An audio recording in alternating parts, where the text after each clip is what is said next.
Assalamualaikum warahmatullahi wabarakatuh. Berjumpa lagi dengan saya Wahyu Pramusinto. Nah, di video kali ini saya akan membuat blog ya di blogger.com. Jadi di blogger.com kita bisa bikin blog, kita juga bisa bikin website ya, bikin website buat UKM ya, buat institusi sebenarnya bisa ya kalau kita mau pakai yang gratis. Nah, syarat untuk membuat blog di blogger.com itu adalah kita sudah membuat akun Gmail. Nah, kalau belum buat akun Gmail, silakan dibuat dulu ya. Saya ada videonya, silakan dicari.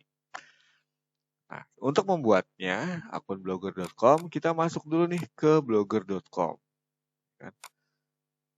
Nah, halaman depan seperti ini.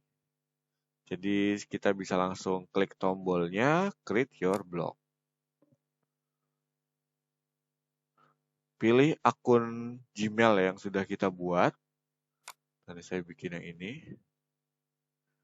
Kemudian masukkan passwordnya.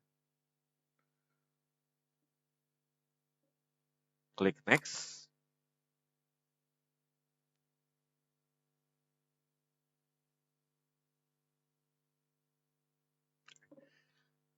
Nah, di sini tuliskan nama untuk blognya.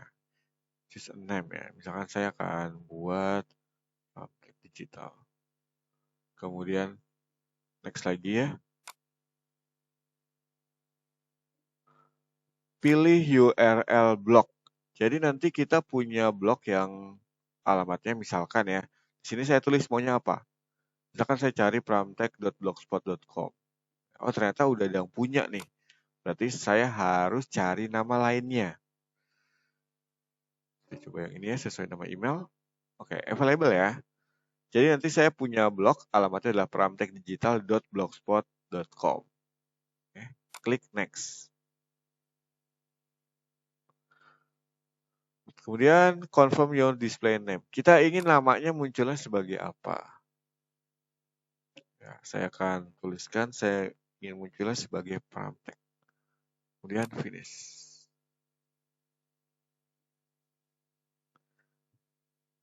Oke, tunggu beberapa saat. Nah, sampai sini kita sudah berhasil bikin blog di Blogspot. Nah, kita akan lihat ya fitur-fiturnya apa saja. Oh ya, kita lihat dulu halaman depannya ya. Tadi kan saya bikinnya adalah pramtekdigital.blogspot.com ya. Nah, tampilan depannya seperti ini, tapi ini masih kosong ya, belum ada beritanya, belum ada artikelnya. Nanti kita bisa setting dari menu admin, kita bisa tambahkan berita, kita bisa ganti template-nya atau tampilannya. Oke, nah sekarang kita lihat di halaman admin. Jadi di sini pertama ada new post. Post itu artikel ya atau berita ya, atau posting. Nah, ini masih kosong ya, no post. Nanti kita akan coba ya bikin postingannya. Kemudian stats ini adalah statistik. Jadi kita sebagai pemilik blog kita bisa lihat ya, hari ini blog kita dikunjungi berapa kali. Ini sepanjang waktu ya, dari kita bikin sampai hari ini. Kemudian ini kemarin, bulan ini, dan bulan depan. Jadi kita bisa lihat statistiknya di sini. Terus ini latest post berarti postingan terakhir ya, ini belum ada ya. Nah ini ada statistiknya per hari nih. Kemudian di postingnya, page-nya juga masih kosong. Kemudian komen. Nah, sama seperti di media sosial, pada saat kita bikin posting, postingan itu bisa diberikan komentar oleh orang lain. Nah, komentar-komentar itu akan muncul di sebelah sini. Jadi nanti komentarnya bisa kita approve supaya muncul di halaman depan, ataupun kita delete supaya tidak tampil. Kemudian earning. Ya, earning ini kita nanti bisa hubungkan blog kita dengan Google AdSense, sehingga kita bisa mendapatkan uang dari blog. Nah, tapi di sini kita harus bikin dulu ya akun di Google AdSense, dan syaratnya pun blog kita kalau masih baru nih udah pasti ditolak ya daftar di Google AdSense. Jadi blog kita harus sering-sering posting, kemudian pengunjungnya banyak. Nah, itu baru nanti kita bisa daftarkan di Google AdSense. Ini sementara belum bisa ya kalau blognya masih baru. Kemudian ada pages. Pages itu halaman. Nah, ini gimana sih halaman? Biasanya kalau kita lihat website orang lain ya, di bagian atas itu kan ada menu. Nah, di menu itu misalkan ada profil, kemudian ada menu-menu misalkan visi misi, kontak. Nah, itu masuknya ke pages ya, atau halaman. Jadi kayak halaman profil, kontak itu kan biasanya selalu ada ya di bagian paling atas. Nah, itu kita bikinnya di menu page. Nanti kita akan coba bikin. Kemudian layout. Nah, layout itu kita setting tampilannya. Jadi kita bisa atur nih, ini blok kan ya, halaman depannya nih. Kita bisa atur nanti di sebelah kanan mau ada apa ya, di sebelah kiri mau ada apa, itu bisa diatur dari menu layout atau tampilan. Jadi ada namanya gadget. Nah, ini kita bisa atur ya di set bar, bottom berarti di bawah, set bar top berarti di set bar. Set bar itu menu kanan biasanya atau kiri ya. Ini di bagian atas, di bagian bawah. Nah, nanti kita bisa setting ini ya. Tampilannya mau seperti apa. Kemudian themes. Nah, ini template-nya. Jadi untuk pemula kita pakai template yang sudah disediakan saja ya oleh blogger. Nanti kalau kita sudah mahir, kita bisa cari template-template milik orang lain ya. Nanti ada kode HTML-nya, kita bisa edit kode HTML-nya. Kemudian setting. Nah, ini setting kita bisa ubah ya beberapa bagian. Misalkan di sini ada title ya. Tadi judulnya saya Pramtek Digital. Nah, judul itu muncul di sini. Di bagian atas browser ya. Kemudian deskripsi ini saya klik. Nah, ini deskripsi blognya. Website.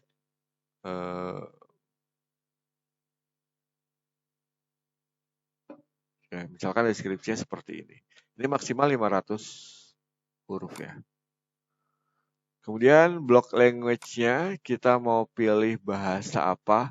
Defaultnya adalah bahasa Inggris. Nanti kalau saya ganti bahasa Indonesia, menu ini pun berubah jadi bahasa Indonesia. Jadi saya biarkan saja. Adult content. Nah, kalau konten kita isinya dewasa, ini kita checklist. Sehingga nanti ada peringatan ya kalau website ini adalah website dewasa. Ini saya skip saja. Terus ini Google Analytics, nanti kita harus daftarkan dulu di Google Analytics supaya kita bisa dapatkan statistik website yang lebih komprehensif, lebih detail daripada yang tadi ada di menu start sini. Ini nanti ya. Kemudian favicon. Nah, favicon kita bisa edit nih.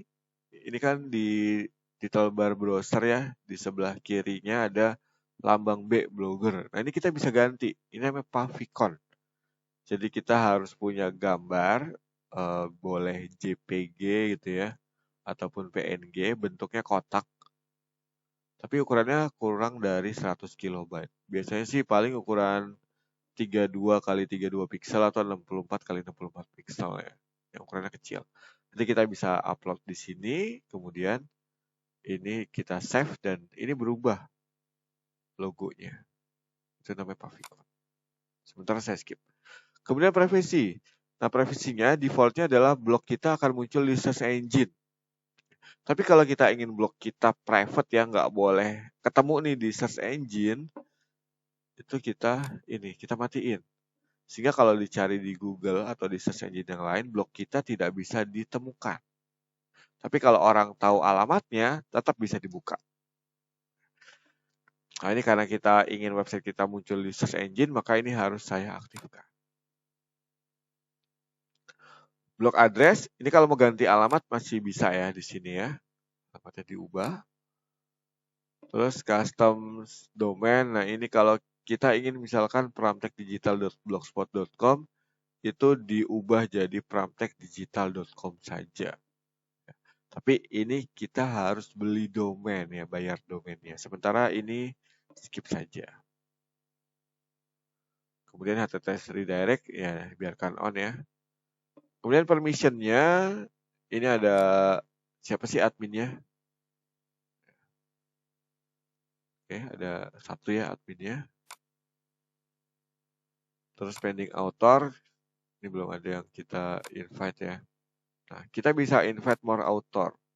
Kita misalkan ini, kita ingin blog kita di maintenance oleh kita sendiri ya, sama orang lain. Nah, kita tuliskan alamat email teman kita. Nanti teman kita approve ya, sehingga dia bisa jadi penulis di blog kita. Ataupun bisa jadi admin. Jadi adminnya bisa lebih dari satu. Kemudian di menu posting, max post. Nah, ini di halaman depan kita memunculin berapa postingan. Jadi ini kalau kita sudah bikin posting atau artikel, di halaman depan muncul nih. Judul yang pertama apa, judul kedua. Nah, kita inginnya di halaman pertama munculnya berapa posting. Nanti kalau postingan kita lebih dari 7 nih misalkan ya, maka nanti akan muncul halaman kedua, halaman ketiga. Nah. Oke, terus ini image select box. Ini kalau kita klik gambar, nanti gambarnya kayak nge-pop up gitu. Terus lazy load image ini boleh diaktifkan ya, supaya website kita lebih ringan. WEBP, nah ini juga supaya lebih ringan. Jadi semua gambar yang kita upload nanti extensionnya berubah jadi WEBP. Terus comment location. Nah ini di setiap postingan nanti akan ada komentar. Komentarnya mau dimunculkan di mana. Ya, default saja ya, saya pilih embed. Siapa yang dapat memberikan komentar? Siapa aja? Saya pilihnya defaultnya adalah user with Google account. Jadi yang punya komentar adalah orang-orang yang sudah login di akun Gmail-nya atau akun Google-nya. Atau boleh siapa aja.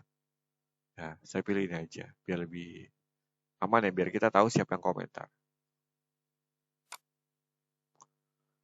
Comment moderation. Nah, ini tadi setiap kali ada orang komentar, kita ingin langsung dimunculkan di halaman depan atau tidak. Kadang-kadang kan mungkin ada komentar yang sifatnya negatif ya, sehingga sebelum muncul di halaman depan, kita moderasi dulu. Nah, kalau kita inginnya seperti itu, berarti pilihnya always. Sehingga kalau komen yang masuk itu harus dimoderasi, harus kita approve dulu, supaya bisa muncul di halaman depan.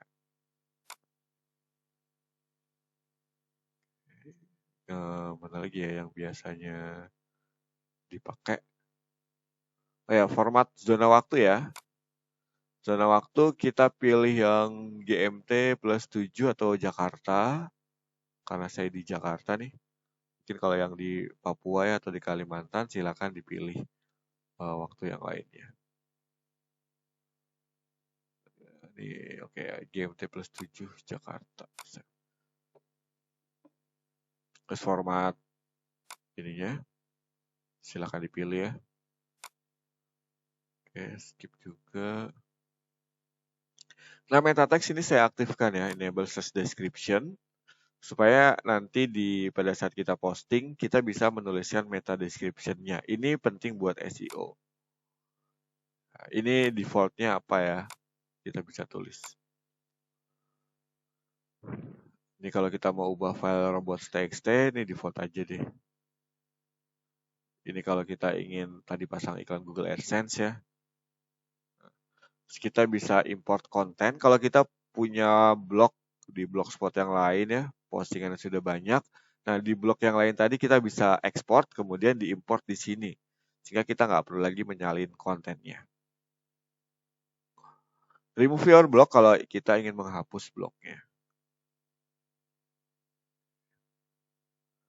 Oke, itu tadi cara membuat blog, kemudian menu apa saja ya yang ada di halaman admin blogger. Nanti kita ketemu lagi di video berikutnya untuk membahas posting dan juga page layout dan themes. Ya, assalamualaikum warahmatullahi wabarakatuh.